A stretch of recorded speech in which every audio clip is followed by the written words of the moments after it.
রাজধানী ও আশেপাশের 4 জেলায় আজও সকাল 8টা থেকে 9 ঘণ্টা শিথিল কারফিউ। তাই সাপ্তাহিক ছুটির দিনে আজও অনেকটাই কর্মব্যস্ত রাজধানী ঢাকা। কারফিউর সময়সীমা শিথিল হওয়ায় ছুটির দিনেও গত কয়েকদিনের চেয়ে বেশি যানবাহন দেখা গেছে ঢাকার রাস্তায়। দূরপাল্লার পরিবহনও চলাচল করছে স্বাভাবিক সময়ের মতোই, যদিও পরিবহন শ্রমিকরা বলছেন যথেষ্ট যাত্রী পাচ্ছেন না তারা। খোলা রয়েছে অনেক বেসরকারি প্রতিষ্ঠান, তাই গণপরিবহনগুলোতে যাত্রীদের চাপ দেখা গেছে ছুটির দিনের তুলনায় কিছুটা বেশি।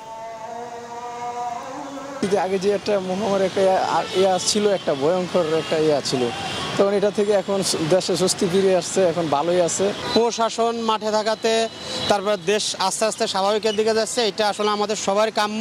কর্মস্থলে যাই, যা আসা রাস্তায় বাস নাই, সিএনজিতে গেলে ডাবল ভাড়া নেই, আমাদের কষ্ট হয়ে যায়।